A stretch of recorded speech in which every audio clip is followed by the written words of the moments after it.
Welcome to the Final Score Network and the Final Score Podcast, presented by Team Anders Realtors. I'm Andy. He's former NCAA student athlete and co-host. Ryan, Cam, two-hand monster flush off the inbound. Ryan, Cam, slam, jam. Subscribe to us on Podbean, the Apple Podcast Store, Spotify, or anywhere you get your podcasts. Follow us on Twitter at TheFinalScore35 and TikTok at AGSpartanFan35. Oh, and one more note before we get started. I'd like to apologize to anyone I've not offended yet. Please be patient. I'll get to you shortly. Welcome into the TFS pod. Might be our last one of July. That's crazy. It actually will be because next Monday I won't be able to do it. So last one of July, that means the next time we talk to you, that month we'll have football. That's crazy to say. We crowned the champion golfer of the year. More on that later. NFL training camp started late last week, so we're rolling. Big Ten Media Days are this week, Wednesday and Thursday. So we got a lot to talk about here. Without further ado, we'll hit the podium. I'm going first, as I have every time. NFL running back meeting / situation. So if you're not familiar with the situation, NFL running backs like Saquon Barkley, Josh Jacobs, these guys aren't getting paid. Their contracts are expiring. They're on the end of their rookie deals. They're looking for their guaranteed contract after the fact, trying to get big money. And these guys aren't getting paid. They're holding out for it. It's a very interesting situation. And I just heard about this late last week, and there's more articles on it today. Made me want to talk about it. They had like some meeting with like all the big, like Austin Eckler led it because he's trying to get paid. These running backs aren't making as much money because nowadays in the NFL, running backs are a dime a dozen. You can pay them for 5 years on a rookie contract. They're paying out great. You can get a guy for cheaper that's on a rookie contract, and these guys they're disposable. They really are. It's not like it used to be where you kept re-signing a guy. Now they just cycle through them, and it doesn't even matter. They're trying to form like some union where they get paid big bucks. It's like, we're not making enough money. It's like the positions of need in the NFL where you get paid are quarterbacks, left tackles, and defensive ends. That's it. And occasionally a wide receiver like a Jamar Chase or a Justin Jefferson, they're going to get paid. Game's evolved. Yeah, it really has. It's quarterback heavy. The runs. And by the way, you all make way more than enough money because I don't sniff what you make in a day in a year of actual work. It's crazy. So we'll see what happens with this. As Saquon might hold out this season. We all know how that went with Le'Veon. He kind of fell off the face of the earth after he held out, which was kind of weird. But if you want your career to die, sure, hold out. But if not, you got to deal with it. As sad as that is, I get it that they want their, in air quotations, fair shake to what the other players that are good are being paid. But it's just the market and the football world we live in. Yeah, maybe it evolved back one day, but I mean the days of the Walter Paytons and the Emmitt Smiths and the Barry Sanders and like the workhorse backs is just not where the game is right now. So running backs shelf life is probably, I'd have to look at it, but as short as any position, not very long. If not the shortest of any position. Wear and tear and whatever. There's a lot of expected of them. So good for you to try to get paid, but take a look around. It's not a running backs game right now. It's just not. It really isn't. All right, my podium. We'll certainly talk a lot more about golf and fourth down, but amongst all the chatter of, one of my favorite headlines is golf was due for a big dud. The chatter of nobody kind of winning this or whatever. Like, can we just stop and celebrate what Brian Harman did, which was by like 8.5 strokes, bested the average on Friday with his 65. Yes, John Rahm set a 63 on Saturday, but his round wasn't as good given how everybody else was scoring as Harman's was that day. And he slept on and held a lead for 2 straight days after that. Played in some crazy conditions. He had nobody rooting for him because Saturday he was playing with Fleetwood, which, of course I would expect the Brits to root for their own. They weren't necessarily rooting against Harman, but like I don't get. Yeah, okay. Does he waggle too much for me? Yes, I don't like that. Like, but it's not in a. I always felt like when Sergio Garcia did it, he did it to say "F you" to the fans. Like I remember he really took heat for it at the U.S. Open at Bethpage Black when it was kind of a he and Tiger duel, and he kind of asked for it. He was a cocky ass, and he kind of asked for it. Harman's not a cocky ass. I mean, that's what he does to stay calm. He's not a big hitter. He's kind of a little guy. He's like a Lee Trevino of the new age. Dude made putts. He didn't make mistakes. When he did make mistakes, he bounced back. Every time. Why do we have to call it a dud? And why do we have to say golf was due for a dud? And why do we have to be bored with the fact that it's not one of the big guys? And just celebrate the fact that this dude just flat out dominated the field. And he won by 6 freaking strokes. And that included John Rahm making a charge Saturday and for parts of Sunday. It included Rory hanging around the leaderboard the whole time. Some of the other guys that we would have expected weren't necessarily there, but it was a great leaderboard.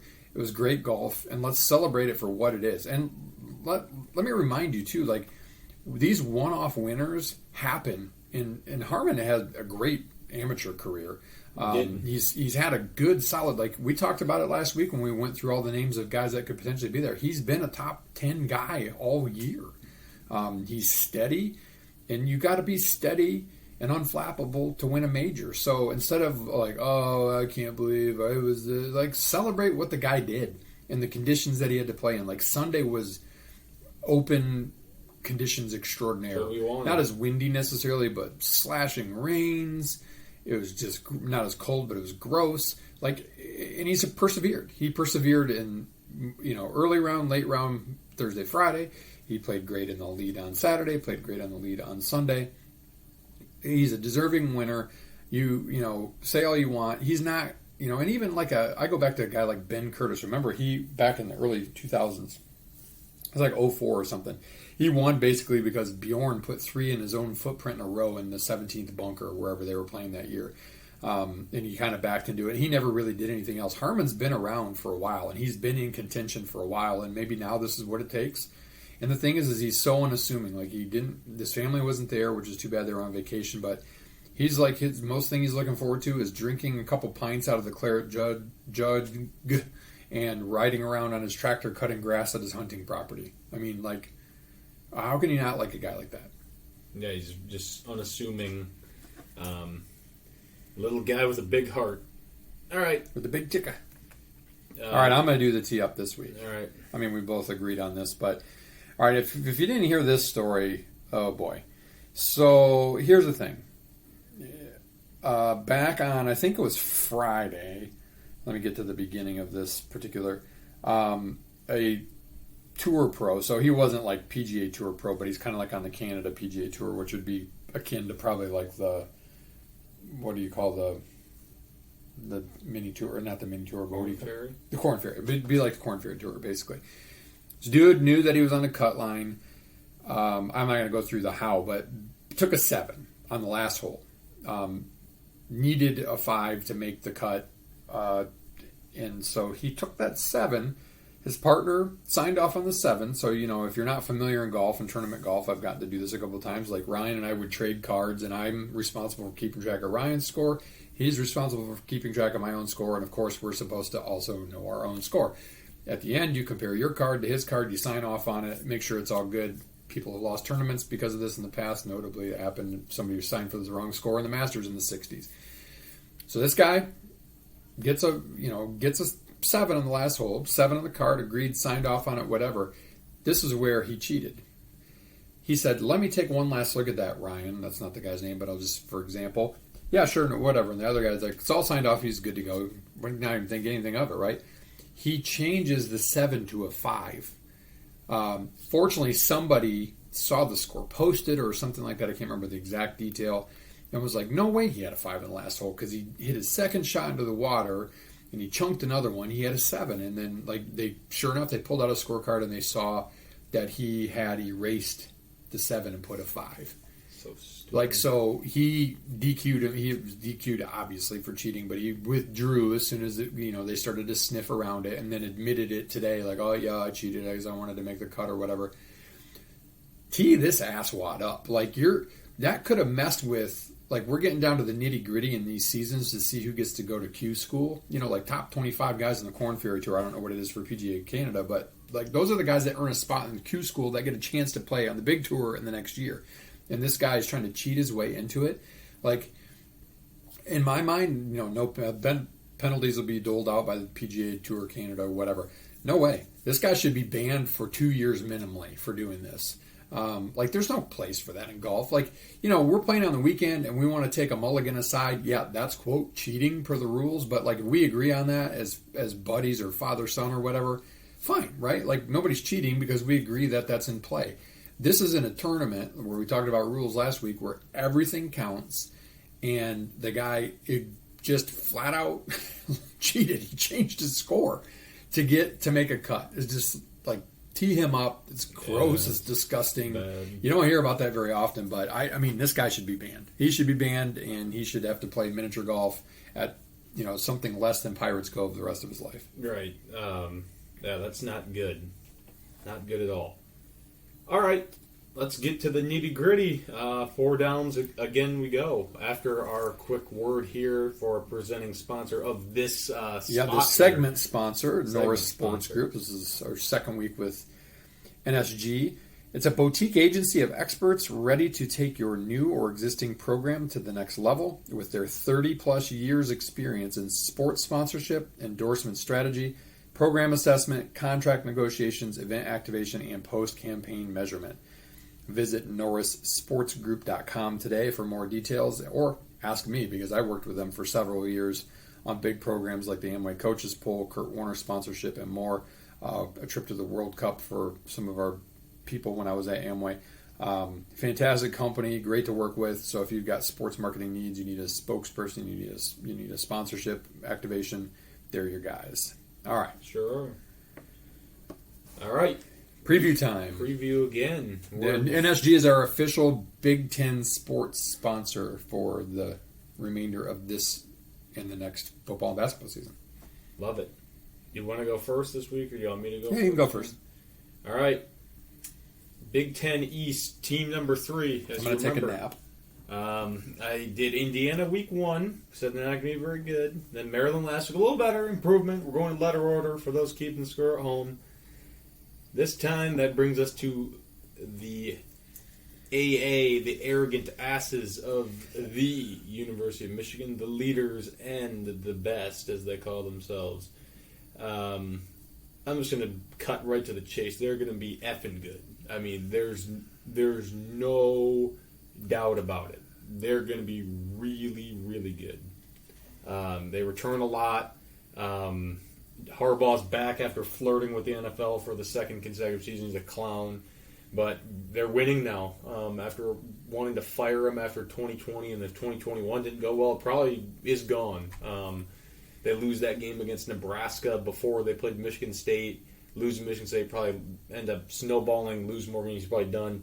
Instead, they win these games, beat Ohio State 2 years in a row. And here they are. They're back. Probably the best 2 seasons they've had in a row in the last, 25, 30 years. Won Big Ten title in 2021 for the first time since 2004.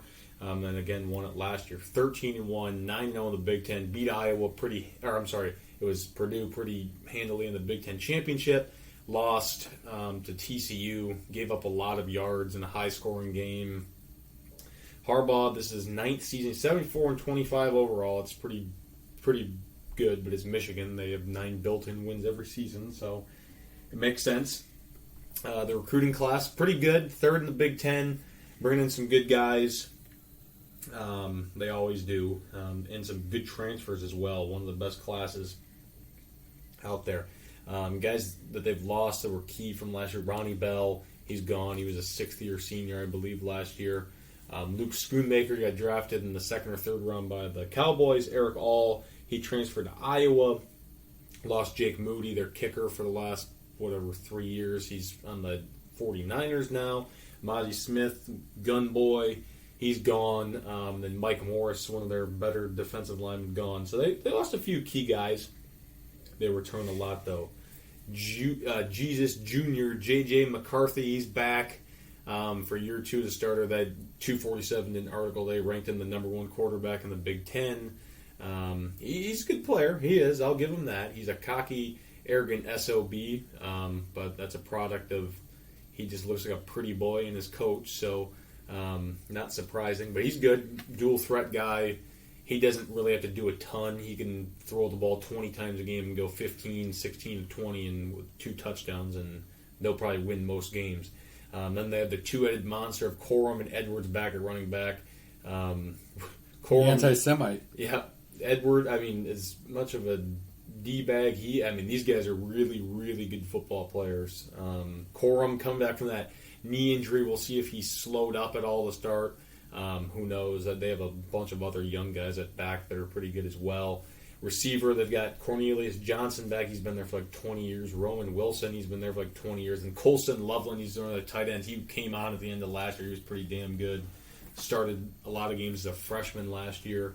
Then their defense, Junior Colson, he's been kind of their main guy in the middle for the last couple of years at linebacker. Chris Jenkins, defensive lineman, he's kind of tabbed as a borderline first rounder for next year. And then Will Johnson, he was a 5-star in 2022, and he's probably their best corner. Then they have most of that offensive line back from last year and brought in a few other guys that are transfers. They're pretty dang good. They brought in another tight end, good one from Indiana, A.J. Barner, was a starter there. Then Drake Nugent, another offensive lineman there. I was saying that's good. He was kind of an all-conference player at Stanford as a center. And then Josiah Stewart, he was an all-conference player at Coastal Carolina. They plucked him. And then Ernest Hausman, he'll bring... he was a starter last year. I think he might have been a freshman All-American for Nebraska at linebacker. He's a pretty good player. Is it natty or bust? I think it is for them. That's what Blake Corum's saying. So whatever Blake says is true. But I wholeheartedly agree with that. It's a disappointment if they don't make it to a national championship game and win it, because this is a roster that stacks up against anyone in the country. I hate to say it as a Michigan State fan, someone that despises the University of Michigan, but they're going to be really good. They're talented. They have everything. They have special teams. They have quarterback play. They can run. Great offensive line. A really good defense. And they have pretty good coaching. So it's going to be interesting. I'm guessing they're going to run the ball 50-plus times a game again like they have the last couple years, because that's just what they do. They're ground and pound, old-school football, and they can do it with that line and all the ways they can come at you in the run game. But yeah, my prediction for them, this is based off of just gut feeling, because I think Ohio State's had enough. We'll just go through their schedule. So, go get your candle and light the candle on your chocolate cupcake for this non-conference schedule. East Carolina at home to start, who was pretty good last year, but this year they lost everybody. They're going to be horrible. They'll blow them out. It's a snoozer. Then they play UNLV. They'll score 70 points. It'll be 70-7 or whatever. Then they play Bowling Green the next week, who's horrible. Then they have home against Rutgers, who Rutgers could be an okay team. Shiano's a good coach. They kind of gave him a run a couple years ago at Michigan, if you remember. Had them and then Rutgers fumbled when they were driving late, because that seems to happen against Michigan a lot. Teams just kind of gift the ball to them. It's weird. Then they go to Nebraska. So I have them starting off 6-0. That'd be 5-0 right there. Then they go to Minnesota, tricky old trap game, winning jug. Then Indiana at home, win. They don't lose to Indiana unless it's COVID. Then they have Michigan State at home, have them beating us. Then they have a bye. Purdue at home should be a win. Then a tougher last 3 games at Penn State, have them winning because they always beat Penn State for some reason. Then at Maryland, maybe a close game, but they'll win. Then Ohio State, they have them at home. Now, I think by this point, Michigan's heads are going to get so big that they're finally going to pop. And I think Ohio State's had enough, and they're going to win I'm saying an absolute shootout, and they finally get them. But Michigan, I have them going 3-0 out of conference, 8-1 Big Ten, second in the Big Ten East, 11-1 overall. They're still going to make the CFP as like the 4 seed with an 11-1 record, but I think Ohio State's going to get them this year. I think that they're due. I think Ohio State's had enough. Michigan's getting a little too cocky in that, and I think they're tired of it. But they're going to be a really good team all year long. They're going to be in the top 5 all year long, unless there's some mishap, some injury. But yeah, watch out for the Wolverines. They'll be tough. I wouldn't be surprised if they went 12-0 too. This is from my gut. I think they're going to lose this time to Ohio State. I do. Yeah, Ohio State won't have the pressure. The only difference is I've got them running the table, winning the Big Ten championship. I mean, probably getting the number 1 seed. Too early to tell based on who's out there and what's going on, whether they'll win the national championship. I tend to think, honestly, that they'd probably choke on oatmeal or on baby food or strained carrots or whatever when it comes down to it, because I just think, last year they were not TCU was not a better team than them, and they found a way to choke that away. So I'm not sold that they're going to win a national title, and as a Michigan State fan, I pray to God that they don't. But it wouldn't surprise me if they do, because for all the reasons Ryan said, they're the cream of the East, and the East has at least 3 really, really solid teams. I also have them winning it, and we'll get to the other teams later. So, all right, moving over to the West. My team this week, and I'm going in order of worst to first. If you recall, I had Northwestern finishing 7th. And then I had last week Purdue finishing 6th. This week I have the Nebraska Cornhuskers finishing 5th.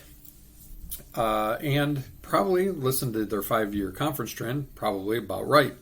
2018, 3-6 in the Big Ten, tied for 5th. 2019, 3-6, tied for 5th. 2020, 3-5, 5th.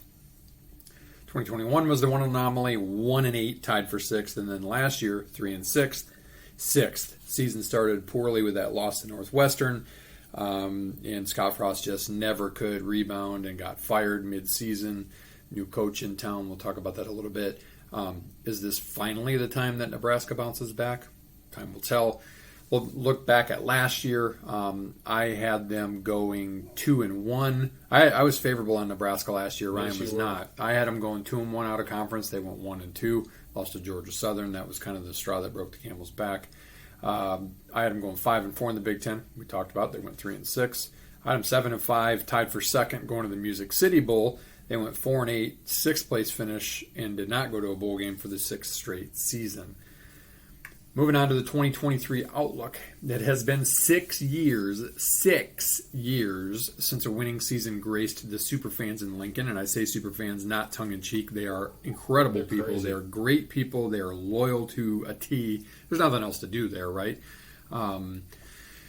But their fans are great, and they're good to opposing teams too, to be honest. Everyone thought, when heroic son Scott Frost came to coach after an excellent little run at UCF, the answer was nigh, but as Lee Corso would say, not so fast, my friends. Nebraska instead found more creative ways to blow close games than any one program perhaps in the history of college football. Nebraska, under Frost, lost an astounding 26 one-score games in those 5 years. 26. And I didn't count how many wins that he had in close games, but it wasn't very many. Let that sink in a minute. 26. Not 0-26, but 26 losses of games you could argue you could have won. I mean, imagine if even half of those went the other way. Nebraska wouldn't, have been a national title contender in those years, but they surely wouldn't be in the spot with just some ability to close a game. That's on coaching. Enter Matt Golden Rule. Will he get the Huskers right and deliver what their oh-so-loyal fans crave? Perhaps, but probably not quite this year. Offense. One thing Nebraska fans can expect for sure is a gradual return to its offensive roots. No, not the triple option from the glory days, but a huddle offense complete with a fullback and multiple tight end sets focused on controlling the line of scrimmage and owning the ground game. A lot like Michigan. Maybe not quite ground and pound, but there are ample capable backs in the cache, including Anthony Grant, who rushed for just under 1,000 yards and 6 touchdowns last year, and then Gabe Ervin as well. The Huskers also bring in a dual-threat quarterback in Georgia Tech transfer Jeff Sims. Sims was a true dual threat with the Yellow Jackets, and now that Casey Thompson has transferred again, he's definitely the guy for Nebraska. Sims has wideout Marcus Washington back, last year's second leading receiver. 6th-year senior transfer Billy Kemp could be a big play guy, but the one to watch really is freshman Malachi Coleman. Tight end Thomas Fidone II has potential, and look for offensive coordinator Marcus Satterfield to focus on development of a mix of pass catch threats and block first tight ends for the new attack. Nebraska is at least decent in most starting spots skill-wise, but as with any successful offense, it all comes down to the play of the O-line. Nebraska didn't go over 100 yards rushing in its last 5 games last season, and especially come November, you need to be able to control the front to win close games. There are some vets, but no standouts up front, though center Ben Scott, who I believe is a transfer from Arizona State or Arizona, and sophomore Teddy Projaka could come up big, as might Turner Corcoran, who has the versatility to play guard or tackle. On the defensive side of the ball, Matt Rule turned things around at his pass stops, most notably Baylor, with a good defense before a good offense. This defense has some work to do and needs to build proven depth. A few good players left, a few good ones transferred in. The Huskers will adapt to a 3-3-5 style, close to the 4-2-5 that's become popular, which plays to the personnel strength secondary, but defensive coordinator Tony White does like to mix it up in terms of looks. The only returning starter on the D-line is Ty Robinson, with the rest up for grabs. True freshman Prince Will Umanmillion, kind of a cool name, Prince Will, and Cameron Linhart may get long looks as White sets the tone for what this D should look like.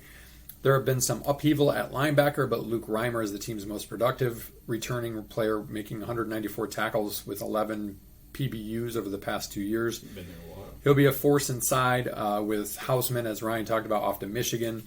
Georgia transfer MJ Sherman and Florida transfer Chief Borders, another good name, will need to step in and produce right away. Nick Hendrick also returns, so if he can stay healthy, that means good depth at linebacker. Defensive backs Miles Farmer and Isaac Gifford are back as steady tacklers, toss-in returners in Quentin Newsome. Marcus Buford Jr. and Malcolm Hartzog, and secondary coach Evan Cooper has the strength of the new look D in his hands. So Nebraska's going to have to build from the back end up. They're going to take some lumps, I believe, on defense. Maybe they've got enough on offense to kind of get them by. We'll get into that here in a minute. Special teams-wise, Rule says special teams could, quote, win us 2 games this year.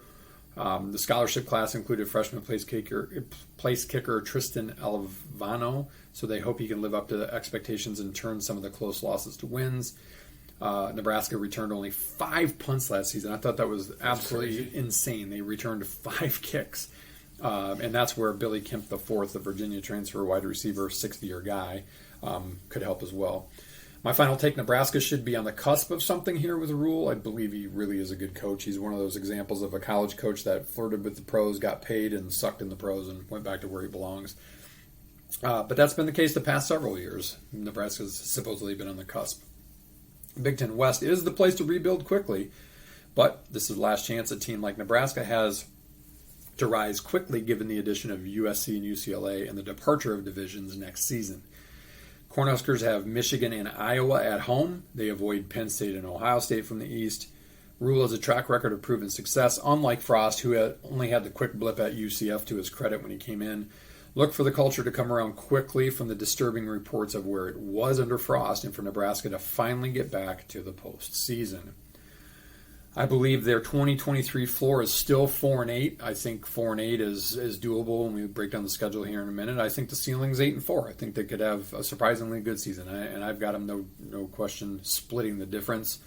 Start with a doozy at Minnesota. Minnesota's breaking in some new guys, but Minnesota's been a really good team the last couple of years. I've got that as a loss to get the Rule era started, but then I got them going to visit old Big 12/Big 8 rival Colorado, playing Neon Dion and taking the win against the Buffaloes. I think the Buffaloes turned over their entire roster, and everybody is sold that Primetime's going to turn them around in a year, and they're going to go from worst to first and be a national championship contender. Not really, but I think Nebraska gets that win and it gets things energized.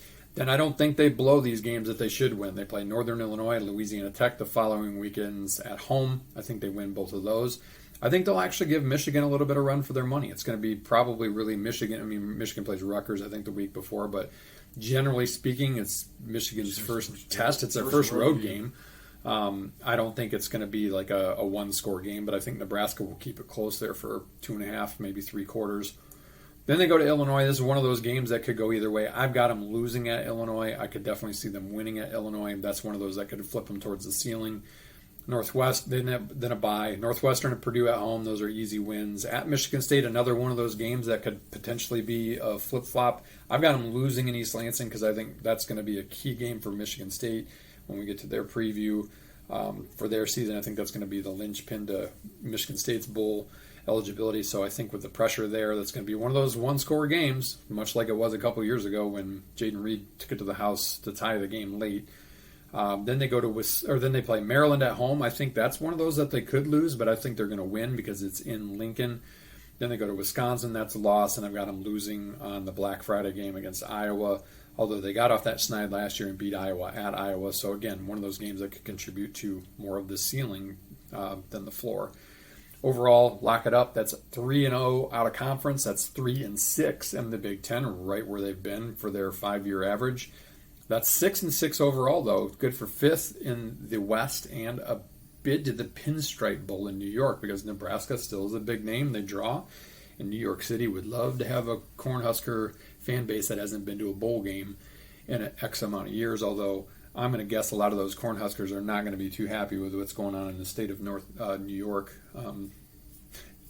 based on what's going on politically wise. So that is my Nebraska preview.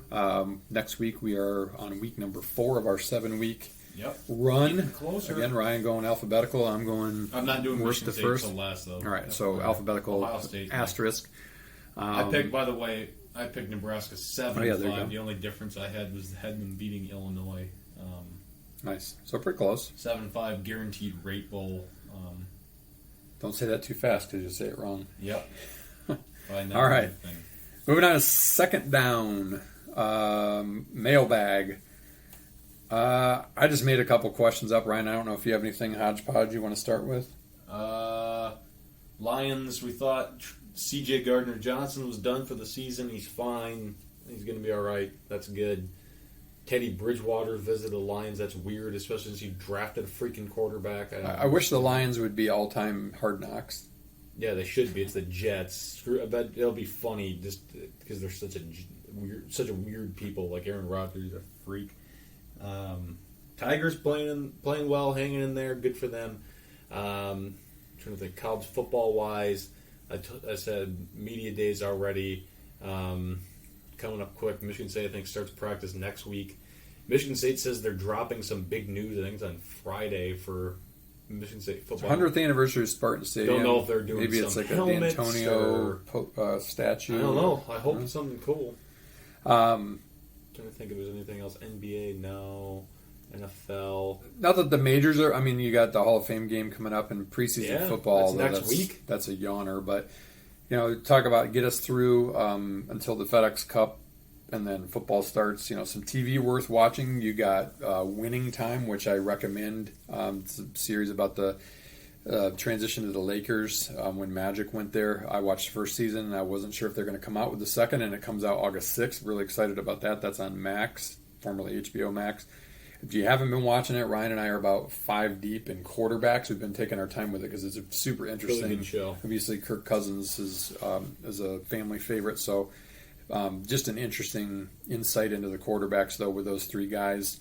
Really enjoyable show. So that's on Netflix, which is also releasing. I think it's covering the 2 years of the national championships, right, at University of Florida coming up. Yeah, under Urban Meyer, and then cool. At the same time a Johnny Manziel docuseries.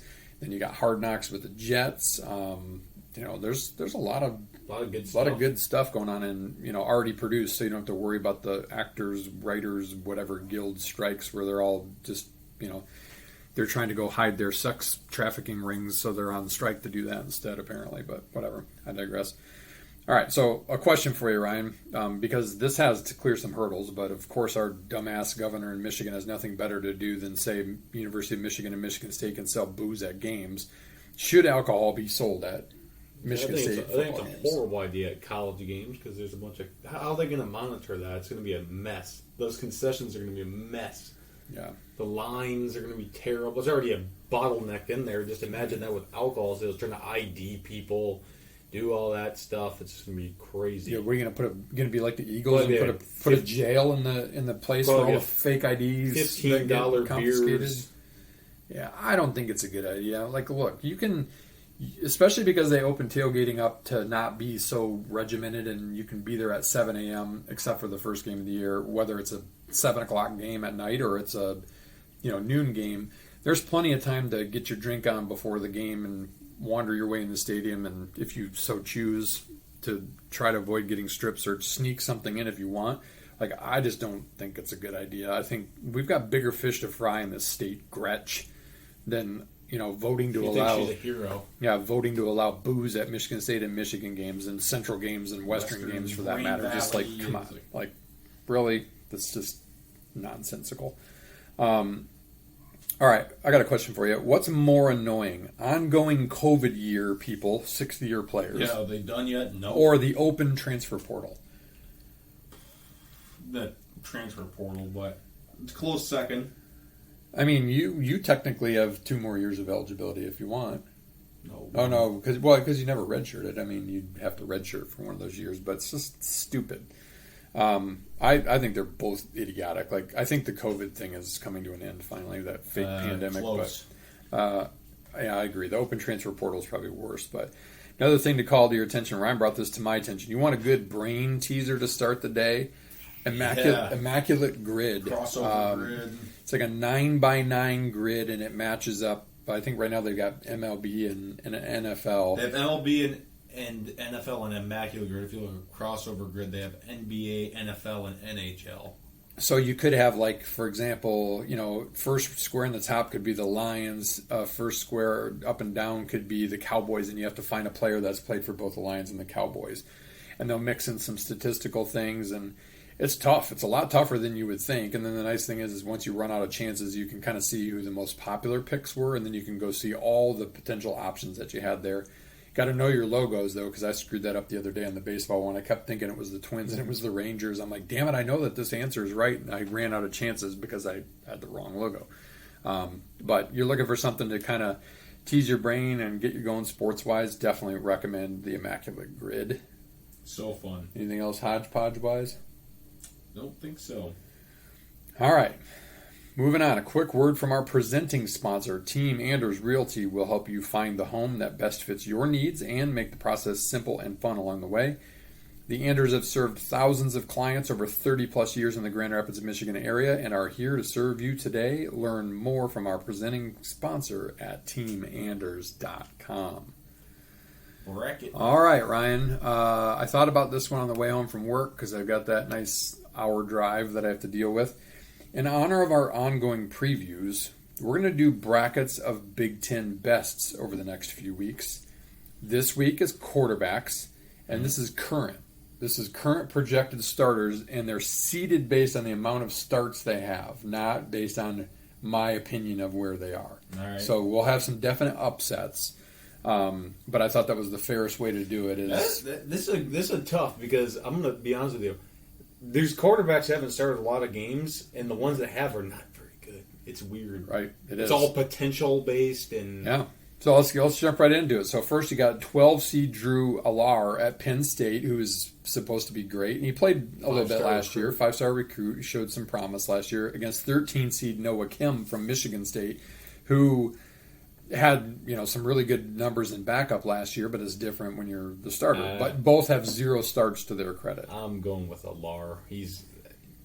I saw him throw a football in a couple of games. That guy is he has the makings to be the next big thing. He's 6'5", 240, and he can move. He's a big dude. I agree. It's got to be him. I mean, I hope Kim has a good season, but from now on, we don't refer to him as Noah Kim. We refer to him as either Noah Him or the Korean Cannon. All right, the Korean Cannon it is. That's what I'm calling him. All right, and then you got number 11 seed Luke Altmaier, who has all of, I believe, 1 start under his belt against Tavian Jackson. Altmaier. 0 starts. Altmaier is pretty decent. He was back up at Ole Miss for a little bit behind Corral and Dart. Yeah, I don't know much about these guys, so I'll just go with the fact that he's got 1 start compared to 0 starts. All right, so then you got Cade McNamara, the number 5 seed, 16 starts to his credit, I believe it is, and you've got him against Drew Alar. It's tough. I'll go with Alar. I think McNamara is a decent quarterback. I don't think he's great. I think he's just a game manager. I think so too, but he could definitely upgrade. Iowa for sure. Yeah, he's better than Definitely freaking upgrade Petrus. Iowa. Petrus is horrible. Yeah, I'm gonna go. Yeah, I'm gonna go based on potential here. McNamara, I think, has got something to prove, and I believe Michigan plays Iowa, so that could be interesting. But I'm gonna go with a little cool upset here too in Alar. Then surprising because you'd put him here, but he only has 13 starts to his credit. J.J. McCarthy as the 6th seed against Altmaier. JJ, I think he's pretty good. Yeah, I would agree. I hate him, but he's good. Yeah, he's cocky as hell, but doing his Buddha, whatever, what's it called? What is it? He does it before the game where he does the Zen Buddhism or whatever bullshit. Why have I forgotten what's called? Sacrilegious Meditating. Garbage. All right. Weird. You got His number... dad gropes his girlfriend. Yeah, no kidding. You got number 7, Gavin Wimsatt. I think he's got something like 6 starts under his belt at Rutgers against number 10 seed Kyle McCord from Ohio State, who has 1 McCord, he's going to be start. good. Wimsatt was 0-5 last year as the starter. He's poop. Then you got Kaliakmanis. Sounds like Achman Ra his name's Ethan, I think. Ethan, yeah, from Minnesota against Hudson Card from Purdue. Hudson Card's not a bad quarterback. I'm going with Card, and he's pretty good. Yeah, I'm going to go with Card he was too. Pretty he had decent at good Texas. time. Good backup and 3 starts under his belt. Kaliakmanis had 5 starts. Has 5 starts to his credit. So then you got Tua, the number 1 seed Talia. against, not Tua, Talia against Hudson Card. Talia, he's pretty decent. I don't think he's great, but he's better than Card, I think. And then you've got Jeff Sims, the number 4 seed for Nebraska, against Alar. Both of us do. See, in 247, they ranked Sims as the number 4 quarterback in general. He was dog water at Georgia Tech. He was bad. He was a good dual threat guy, though. He had good stats. Georgia Tech was horrible. Threw a bunch of picks. And well, it fit right in at Nebraska. Yeah, then I'm going with Alar. I think Alar is going to be a beast. All right, I'm going to go Sims. I think he's going to do more for Nebraska this year. I bet he gets benched. And then you got number 3 seed at the dog meat team of the conference, Northwestern, Ben Bryant. He's been Cincinnati his transfer. Third. He went to Cincinnati, transferred to Eastern Michigan, transferred back to Cincinnati. Now he's at Northwestern Against JJ. And I agree with that. And then you got Tanner Mordecai from SMU. He's pretty good. Against who did we both have him against? Kyle McCord. I'm going Mordecai. Mordecai is a good quarterback. He was really good at SMU, and he's playing in the air raid, so quarterback friendly. And I'm going to go with McCord to win this game, and you got Mordecai. So all right, so you've got 1 seed Tagovailoa, whatever his nuts is, last name, against Alar. I'm going Tagovailoa. And I've got him against Sims. I'm going Tagovailoa as well. He's got 29 starts to his credit, by the way. By far the most of returning guys. Mordecai has 24. I guess Bryant has 23, so pretty close. And then you've got Mordecai against JJ. I hate to do this, but I'm going to say JJ. And then, I got JJ against McCord. I'm going to go with JJ's improving commodity. So we both have Tagovailoa against JJ. I don't like either of them. I'm not picking a Michigan guy. I'm going with Tagovailoa. I actually do think he's decent. He's just small. He's small, but I mean... he can wing it. He can wing it. He's a good quarterback. I think I'm going to pick him too. I think he's an I think athletically JJ is a better quarterback, but I'm going to say this. JJ does not get as much opportunity in a Jim Harbaugh offense as Tagovailoa does in the Maryland offense because he's got to do, TT will call him, has to do more for Maryland to get them to win than JJ does. Yes. JJ just has to not make stupid mistakes and complete 16 out of 20 passes a game and be a good game manager. I'm not saying that's what he is because he's more talented than that, but he's not going to throw the ball 50 times a game. He's just not. Tagovailoa does. Harbaugh would never let him do that, and therefore Michigan has so much more around him that they could go to a backup and probably still win games. And if Maryland went to their backup, they'd probably lose other games. So with that being the tiebreaker, I'm going to go Tagovailoa as well. Yep. All right, so next week I'll take a look and we'll probably do like running backs. Maybe we'll do receivers. You should do like take like the best coach from every Big Ten school and we go against each other or something. That'd be kind of fun. Yeah, we can do I could something make like that. Yeah. All right. Fourth down. Golf. Wolf. What's that? Well, the Open. You talked about it. Brian Harmon wins by a touchdown. Impressive. Impressive it was. I'm not a huge Brian Harmon fan, but good for him. He dominated. Ryan says that he plays with Little Tykes clubs. He does. He's like 5'6". He's a short king, but good for him. He won, blocked out the haters. He said that one thing that fueled him was some guy said, "Hey Brian, you don't have the stones," when he was like walking off on the greens. And he remembered that after he started like bogey on Saturday. And he bounced back, like you said earlier, from every mistake he made. He'd come back and was better where he hit like every fairway basically. 48 of 49 from 10 feet and in. That's unbelievable. I mean, I wish I could do that. And I read a quick little story. I don't have all the stats and stuff, but like you look at him, and the reason why he won is he hits driver more. He doesn't have the ball speed, right? Like he doesn't hit it as far. But there's a really good article. I think it was either in Golf Magazine or Golf Digest. I get them confused because I get both every day. But it talked about how, like, okay, in total driving distance, he's like 147th. But when you kind of start to peel away at it, because he doesn't hit it as far, he, on holes where maybe guys hit a 3-wood because it's 280 versus hitting their driver 320, and he hits his driver 290, he's gaining 10 extra yards over those 3-wood holes for those guys. He hits driver and can hit it more often and hits it pretty straight. And then, therefore, that sets him up, with his putting, which he was lights out this week. He's not like the best putter on tour by any stretch, but he's a pretty good putter. But he has a really good strokes gained off the tee because of the advantage of being able to hit his driver more often. Pretty straight. Yeah, and it's just the fact. Like when guys are maybe hitting a 2-iron because they're going to get in trouble, he can hit his driver, and just he's got more distance that way on these epically long golf holes that they play. So yeah, good for him. Yeah, super interesting. Really, story. Like you said, one of the most coveted like junior amateur players of all time, coming out of Georgia. Beat Ricky Fowler in some epic match once, I think, when they were Walker amateurs. Cup. Probably congratulations, Brian. You probably made the Ryder Cup on points, so good for you. Be on Team USA here in a couple months in Rome. But yeah, it was a pretty anticlimactic tournament. I mean, it was pretty boring, to be honest, because he was up ahead and no one really made a move, and people were kind of getting pissed off about it. They couldn't get close to him, and he played really well, so good for him.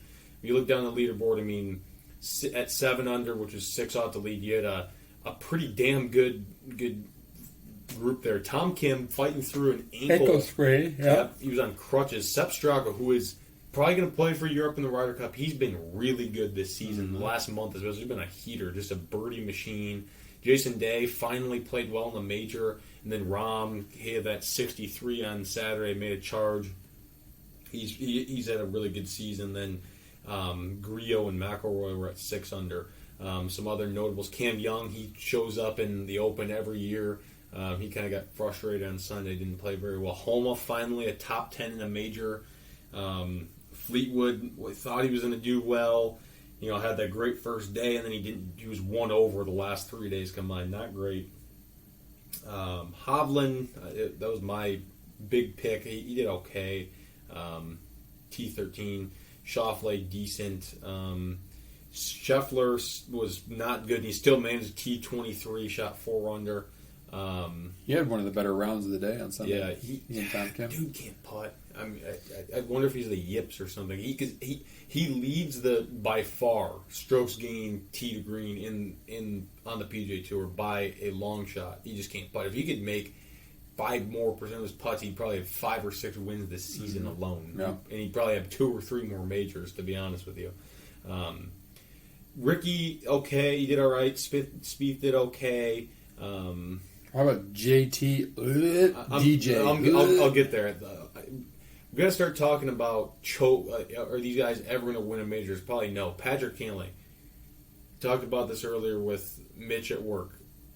Patrick Cantlay is the kind of guy, he's never going to win a major, but he'll win the FedEx Cup 2 or 3 times. He'll win the Tour Championship. He'll win the BMW. He'll win some other thing. But he won't win anything that actually matters because he's not that good. He doesn't have the stones.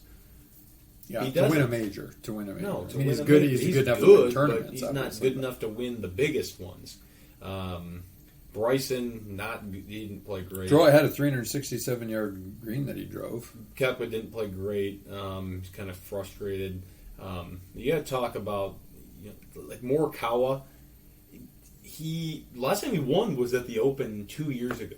He's missed 2 straight Open He's cuts. missed since the he's cut. Yeah. He had that win that he just absolutely choked away to Rahm. I wonder if that left him some scar tissue because he hasn't really been in contention since. I'll tell you, I think, and I read it, I think, like, if you break down JT's game, he's really, like, he even said He's just making stupid mistakes. He played well enough to shoot a good score when he shot an 82, but he's overthinking it. I think these guys are overthinking it. Yeah, I think that they're so pressing themselves, Wants to make and the they're Ryder just Cup, they're wants just to- they're just not relaxing. And like you've seen it in Rory, how relaxed he is now that the live stuff is kind of out of his head, and how he just kind of like let his shoulders go and just free flowing. And that's why a guy like Harman can sneak up and win a tournament like this, because he's got nothing to lose and he can just swing freely, and he can just kind of swashbuckle a little bit, and there's just not that pressure there. And I think guys like JT, who's still pretty young, is putting a lot of pressure on himself. 2 major championships. Morikawa, same thing. 2 major championships. Still very young, in his mid-20s. I just think they're thinking too much. I mean, we kind of saw it with Spieth, and then he started to regenerate his game a little bit. Can get off? Can he actually win something? Because aside from at an easy resort course, I think DJ is kind of getting up there in age a little bit. I mean, he's still good, but like people weren't talking about the fact he shot a freaking 81. Yeah, no one really talked when about JT shot an 82, everybody's giving him a hard time, wondering if he's done. And then DJ does that. It's like, okay. Just kind of weird. Man, yeah, crazy. So I got another couple of things from the Open. Too many commercials when we didn't get a chance to watch NBC on Sunday. is a horrible production. I'm sorry, they just too many split screens and then the flat out commercials. Just like I get, maybe it was because the golf wasn't as close, and so they felt like we got to get our inventory in or whatever. But like when I finally got a chance on Sunday to sit down, because Ryan and I played Saturday during the height of it. So Sunday was the day, and it's just like it's disappointing when there's so many commercials during a major.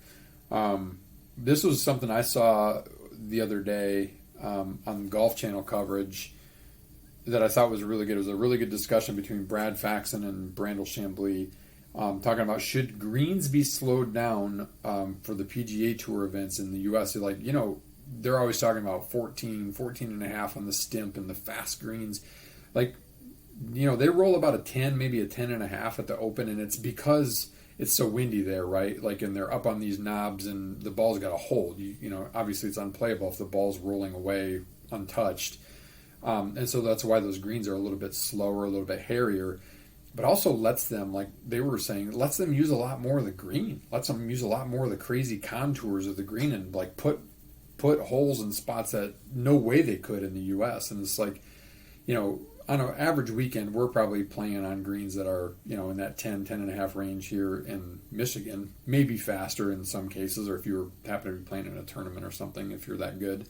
But I thought it was a really good discussion, because it talked about how, if you look at it, it's the putting, right? Like Scheffler can't make putts, Morikawa can't make putts, Spieth misses a lot of short putts, and more guys like Harman putted the lights out there because you can putt more freely.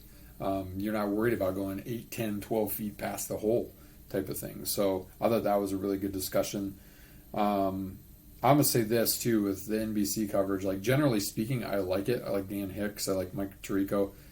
I'm telling you, bring Sir Nick out of retirement just for the U.S. Open, or at least just for the Open full time. If you want to leave Zinger for your other tournaments, that's fine. Let Faldo just be a once a year guy, and let him be the guy for the Open, way better because he's won it. He knows it. He's a Brit. He's really good. He really is. When he was there in the mornings compared to Azinger, you see the master of the obvious in Zinger, who I don't dislike, but is not nearly as good as Faldo and isn't as good as Immelman, to be honest. It certainly was. Immelman is phenomenal. Certainly was no, Johnny Miller. Like, I wish they would, just give Faldo the open and say, hey, this is yours. Will you come do this? Because I think he'd do it, and I think he'd love it. He and Tirigo were particularly good together. How about this? Did you see this, Ryan, about the giant TVs with sound that they had on the 18th? Yeah, that's It was weird. kind of a cool thing for the spectators, but I read an article about how players could hear it. It was so loud they could hear the commentary on their shots on 18. Like guys like Scott Scheffler and somebody else had to back off. One guy, Homa, didn't back off because they said, oh, he's got too much club here. Didn't back off and either overshot the green or had not enough club and undershot the green or whatever. But like, novel concept, but why would you play volume on a golf course if these guys are so, anal about every little peep and camera shutter? Right. You've got commentary blast in the background. I thought that was kind of an odd thing. That is odd. Before we get to this week, Ryan, question that Chris sent last week. Terrell Hatton, obviously an angry golfer. Are you a fan of his angry golfer shtick? Yay Sometimes or nay? it's funny, but other times it's like, all right, dude, just calm the fuck. As he says, the whole swearing, flipping his ball off, throwing clubs, and Do you just see what he generally did blaming when he anything took but himself? when he went out of bounds off the tee? I don't know if it was Friday or whatever. He sliced tee shot out of bounds, hit another one, sliced tee shot out of bounds, then hit his tee shot way left in the crap. Ended up taking a 9, and he took a ball to the hole and he aimed his the butt of his club at the hole and just act like he was shooting at it at the out of bounds. Yeah, I think he's kind of funny. I mean, I don't know if it's a shtick. I think it's just him. Well, the thing that I don't makes me mind mad, it. it's funny sometimes, but when he has a 50-foot putt and it doesn't go and he starts complaining about it, it's right. you're not going to make okay, that. you burn 2 balls in a row out of bounds. I get it. And you take a 9 on a hole. Yeah, I'd be pissed too. You miss a 2-footer. You horseshoe a 3-footer just outside of gimme range for us. You horseshoe a gimme pretty close to a gimme putt, and it's the difference between a bogey and a double bogey. I did that on Saturday. I get you're gonna kind of murmur. You're gonna be like, "Fuck this!" Oops. Boop. You're gonna be mad. It does drop F bombs. And so I think from that case, I agree. I think fine if he does it. I think it's kind of funny, but when it's all the time and it's in ridiculous settings, come on, dude, you're not gonna make a 50-footer. No, it's out of the question. No, if you don't hit it the tap in range, okay, I get it maybe, but if it's a fairly easy putt, but to make it, those are 2% chance of make. So yeah. All right, that's all that We're rolling 3M this week, going to Mini. Yep. Who you got? Gary Woodland. Yeah, he's pretty high up. Tony Finau to repeat because he eats on these birdie courses. Yeah, he does eat on those birdie courses. I'm going to go JT Poston and Cam Young. I think Cam Young is going to ride. He's due to win something. Yeah, he's going to ride his good play from last week and make a run. I like the 3M. I love that 18th hole. It's a fun course. That they don't like it because it's easy, but so what? I like it. And so a JT's going to play in it because he's on the outside looking in for FedEx. Yeah, got to be top 70. Some of these guys got to make moves. And that's why I picked Woodland because he's kind of on the outside and he played well there. I think a couple years ago. And if you remember last year, Finau was losing, and then Scott Piercy shot a 45 on the back. Oh yeah, I remember that. Choked.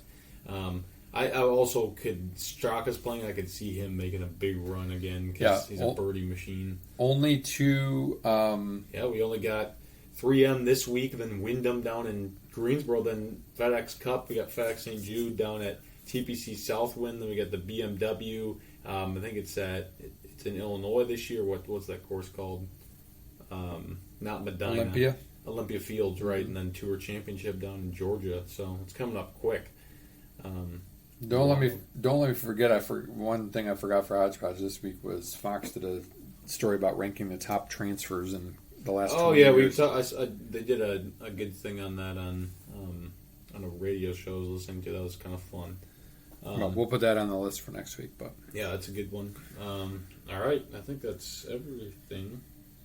Right? Yep. All right, Sprint at home. Worst golf course that you have played in West Michigan?